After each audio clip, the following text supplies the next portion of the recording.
विपिन बाबू के लिए स्त्री ही संसार की सबसे सुंदर वस्तु थी। वह कवि थे और उनकी कविता के लिए स्त्रियों के रूप और यौवन की प्रशंसा ही सबसे चित्कर्षण विषय था। उनकी दृष्टि में स्त्री जगत में व्यापक कोमलता, माधुर्य और अलंकारों की सजीव प्रतिमा थी। जवान पर स्त्री का नाम आते ही उनकी आंखें जगमगा उठती थी, कान खड़े हो जाते थे, मानो किसी रसिक ने गान की आवाज़ सुन ली हो। जब से होश संभाला तभी से उन्होंने उस सुंदरी की कल्पना करना शुरू कर दी जो उनके हृदय की रानी होगी। उसमें उषा की प्रफुल्लता होगी, पुष्प की कोमलता, कुंदन की चमक, बसंत की छवि, कोयल की दनी। वह कवि वर्णित सभी उपमाओं से विभूषित होगी। वह उस कल्पित मूर्ति के उपासक थे। कविताओं में उसका गुण गाते, मित्रों से उसकी चर्चा करते, नित्य उसी के ख्याल में मस्त रहते। वह दिन भी समीप आ गया था जब उनकी आशाएं हरे हरे पत्तों से लहराएंगे, उनकी मुरादें पूरी होंगी। कॉलेज की अंतिम परीक्षा समाप्त हो गई थी और विवाह के संदेश आने लगे थे। विवाह तय हो गया। विपिन बाबू ने कन्या को देखने का बहुत आग्रह किया, लेकिन जब उनके मामू ने विश्वास दिलाया कि लड़की बहुत ही रूपवती है, मैंने उसे अपनी आंखों से देखा है, तब वह राजी हो गए। धूमधाम से बारात निकली और विवाह का मुहूर्त आया। वधू आभूषणों से सजी हुई मंडप में आई तो विपिन को उसके हाथ पैर नजर आए। कितनी सुंदर उंगलियां थी, मानो दीप शिखाएं हों। अंगों की शोभा कितनी मनोहारिणी थी। विपिन फूले ना समाया। दूसरे दिन वधू विदा हुई तो वह उसके दर्शन के लिए इतने अधीर हुए कि जो ही रास्ते में कहारे की पालकी रहकर मुंह हाथ धोना शुरू किया, आप चुपके से वधू के पास जा पहुंचे। वह घूंघट हटाए, पालकी से सिर निकाले बाहर झांक रही थी। विपिन की निगाहें उस पर पड़ गई। घृणा, क्रोध और निराशा की एक लहर से उस पर दौड़ गई। यह वह परम सुंदरी रमणी न थी जिसकी उन्होंने कल्पना की थी, जिसकी वह वर्षों से कल्पना कर रहे थे। यह एक चौड़े मुंह, चपटी नाक और फूले हुए गालों वाली कुरूप स्त्री थी। रंग गोरा था पर उसमें लाली के बदले सफ़ेद थी। और फिर रंग कैसा भी सुंदर हो, रूप की कमी पूरी नहीं कर सकता। विपिन का सारा उत्साह ठंडा पड़ गया। हाँ, इसे मेरे ही गले पड़ना था। क्या इसके लिए समस्त संसार में और कोई ना मिला था? उन्हें अपने मामू पर क्रोध आया। उन्होंने वधू की तारीफों के पुल बांध दिए थे। अगर इस वक्त वह मिल जाते तो विपिन उसकी ऐसी खबर लेता कि वह भी याद रखते। जब कहारों ने भी पालकियां उठाई तो विपिन मन में सोचने लगा, इस स्त्री के साथ मैं कैसे बोलूँगा, कैसे इसके साथ जीवन काटूंगा। इसकी ओर ताकने से भी घृणा होती है। ऐसी कुरूपा स्त्रियां भी संसार में है, इसका मुझे अब तक पता न था। क्या मुँह ईश्वर ने बनाया है, क्या आंखें हैं। मैं और सारे ऐबा की ओर से आंखें बंद कर लेता, लेकिन वह चौड़ा सा मुँह। भगवान, क्या तुम्हें मुझी पर वज्रपात करना था? विपिन को अपना जीवन नरक सा जान पड़ता था। वह अपने मामू से लड़ा, ससुर को लंबा खर्चा लिखकर फटकारा, माँ बाप से हुज्जत की, और जब इससे शांति न हुई तो कहीं भाग जाने की बात सोचने लगा। आशा पर उसे दया अवश्य आती थी। वह अपने को समझाता कि इसमें उस बेचारी का क्या दोष है। उसने जबरदस्ती तो मुझसे विवाह नहीं किया, लेकिन यह दया और यह विचार उस घृणा को न जीत सकता था जो आशा को देखते ही उसके रोम रोम में व्याप्त हो जाती थी। आशा अपने अच्छे से अच्छे कपड़े पहनती, तरह तरह से बाल संवारती, घंटों आईने के सामने खड़ी होकर अपना श्रृंगार करती, लेकिन विपिन को यह शुतुरगमजा से मालूम होते। वह दिल से चाहती थी कि उन्हें प्रसन्न करूं, उनकी सेवा के लिए अवसर खोजा करती थी, लेकिन विपिन उससे भागा भागा फिरता था। अगर कभी भेंट हो जाती तो कुछ ऐसी जली कटी बातें करने लगता कि आशा रोती हुई वहां से चली जाती। सबसे बुरी बात यह थी कि उसका चरित्र भ्रष्ट होने लगा। वह यह भूल जाने की चेष्टा करने लगा कि मेरा विवाह हो गया है। कई कई दिनों तक आशा को उसके दर्शन नहीं होते। वह उसके कहे कहे की आवाज़ें बाहर से आती हुई सुनती, झरोखे से देखती कि वह दोस्तों के गले में हाथ डाले सैर करने जा रहे हैं, और वह तड़प कर रह जाती। एक दिन खाना खाते समय उसने कहा, अब तो आपके दर्शन ही नहीं होते, क्या मेरे कारण घर छोड़ दीजिएगा क्या? बीबी ने मुंह फेर कर कहा, घर पर ही तो रहता हूँ, आजकल जरा नौकरी की तलाश है, इसीलिए दौड़ धूप ज़्यादा करनी पड़ती है। आशा, किसी डॉक्टर से मेरी सूरत क्यों नहीं बनवा देते? सुनती हो आजकल सूरत बनाने वाले डॉक्टर पैदा हुए हैं। विपिन, क्यों नाहक चिढ़ाती हो? यहाँ तुम्हें किसने बुलाया था? आशा, आखिर इस मर्ज की दवा कौन करेगा? विपिन, इस मर्ज की दवा नहीं है। जो काम ईश्वर से ना करते बना, उसे आदमी कैसे बना सकता है? आशा, यह तो तुम ही सोचो कि ईश्वर की भूल के लिए मुझे दंड दे रहे हो। संसार में कौन ऐसा आदमी है जिसे अच्छी सूरत बुरी लगती हो? लेकिन तुमने किसी मर्द को केवल रूपहीन होने के कारण कुंवारा रहते देखा है?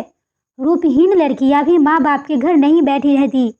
किसी न किसी तरह उनका निर्वाह हो ही जाता है। उनका पति उन पर प्राण नहीं देता हो, लेकिन दूध की मक्खी नहीं समझता। विपिन ने झुल्लाकर कहा, क्यों नाहक सिर खाती हो? मैं तुमसे बहस तो नहीं कर रहा हूँ। दिल पर जब्र नहीं किया जा सकता है, न दलीलों का उस पर कोई असर पड़ सकता है। मैं तुम्हें कुछ कहता तो नहीं हूँ, फिर तुम क्यों मुझसे हुज्जत करती हो?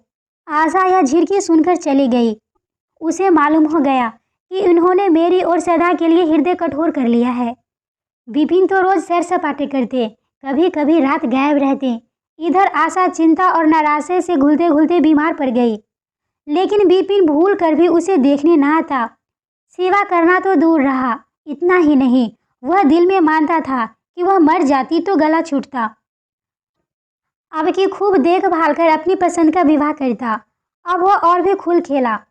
पहले आशा से कुछ दबता था, कम से कम उसे यह धड़का लगा रहता था कि कोई मेरी चाल ढाल पर निगाह रखने वाला भी है। अब वह धड़का छूट गया। कुवासनाओं में ऐसा लुप्त हो गया कि मर्दाने कमरे में ही जमघट होने लगे। लेकिन विषय भोग में धन ही का स्वर्नाश नहीं होता, इससे कहीं अधिक बुद्धि और बल का स्वर्नाश होता है।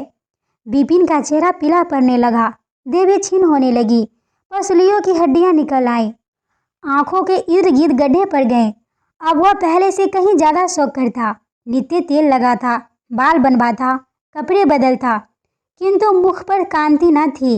रंग रोगन से क्या हो सकता?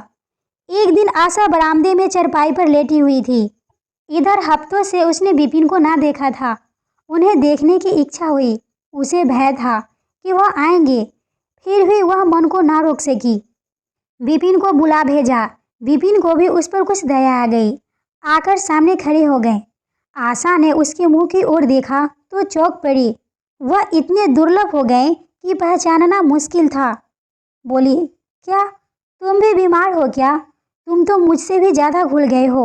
विपिन, जिंदगी में रखा है क्या है जिसके लिए जीने की फिक्र करूं? आशा, जीने की फिक्र ना करने से कोई इतना दुबला नहीं हो जाता।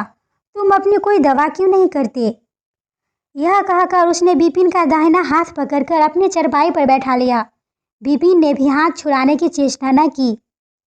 उनके स्वभाव में इस समय एक विचित्र नम्रता थी जो आशा ने कभी ना देखी थी। बातों से निराशा टपकती थी, अखरपन था, क्रोध की गंध भी न थी। आशा को ऐसा मालूम हुआ कि उनकी आंखों में आंसू भरे हुए हैं। विपिन चरपाई पर बैठते हुए बोले, मेरी दवा अब मौत करेगी। मैं तुम्हें जलाने के लिए नहीं कहता, ईश्वर जानता है मैं तुम्हें चोट नहीं पहुंचाना चाहता। अब मैं ज़्यादा दिनों तक नहीं जीऊँगा। मुझे किसी भयंकर रोग के लक्षण दिखाई दे रहे हैं। डॉक्टरों ने भी यही कहा है। मुझे इसका खेद है कि मेरे हाथों तुम्हें कष्ट पहुंचा, पर क्षमा करना। कभी कभी बैठे बैठे मेरा दिल डूब जाता है, मूर्छा सी आ जाती है। यह कहते कहते एकाएक वह काँप गए। सारी देह में सनसनी सी दौड़ गई।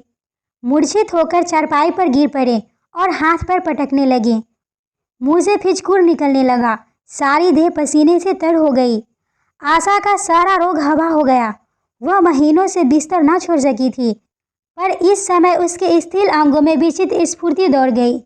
उसने तेजी से उठकर विपिन को अच्छी तरह लेटा दिया और उनके मुख पर पानी के छींटे देने लगी। महरी भी दौड़ी आई और पंखा झलने लगी। बाहर खबर हुई। मित्रों ने दौड़कर डॉक्टर को बुलाया। बहुत यत्न करने पर भी विपिन ने आंखें ना खोली। संध्या होते होते उनका मुंह टेढ़ा हो गया और बायां अंग शून्य पड़ गया। हिलना तो दूर रहा, मुंह से बात निकलना भी मुश्किल हो गया। यह मूर्छा न थी, फालिज था। फालिज के भयंकर रोग में रोगी की सेवा करना आसान काम नहीं। उस पर आशा महीनों से बीमार थी, लेकिन इस रोग के सामने वह अपना रोग भूल गई। 15 दिनों तक विपिन की हालत बहुत नाजुक रही। आशा दिन के दिन और रात की रात उसके सामने बैठी रहती, उनके लिए पथ्य बनाना, उन्हें गोद में संभाल कर दवा पिलाना, उनके जरा जरा से इशारों को समझना उसकी जैसे धैर्यशील स्त्री का काम था। उसका सिर दर्द से फटा करता, जोर से देह तपा करती, पर इसकी उसे जरा भी परवाह न थी। 15 दिनों के बाद विपिन की हालत कुछ संभली।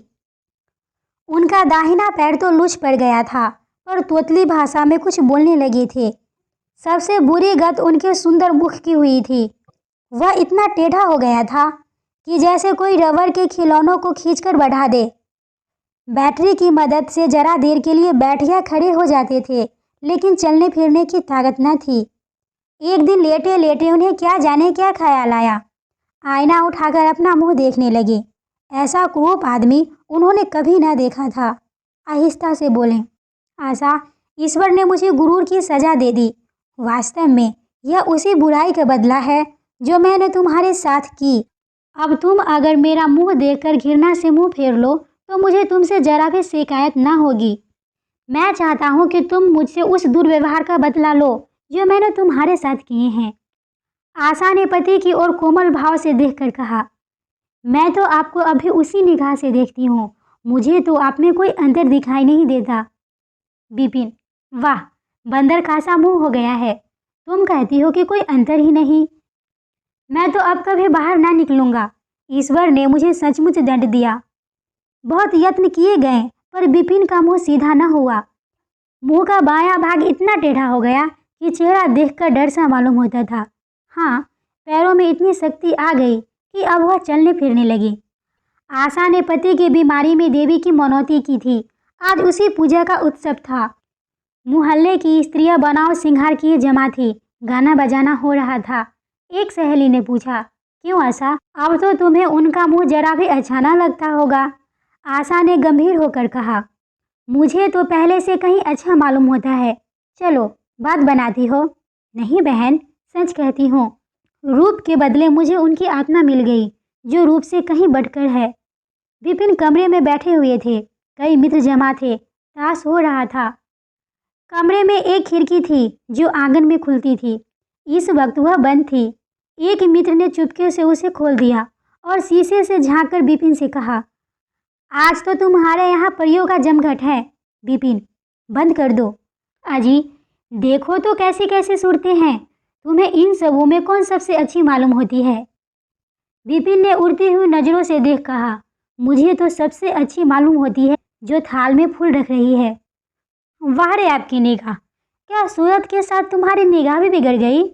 मुझे तो वह सबसे बदसूरत मालूम होती है, इसीलिए कि तुम उसकी सूरत देखते हो और मैं उसकी आत्मा देखता हूँ। अच्छा, यह मिसेज विपिन है? जी हाँ, यह वही देवी है।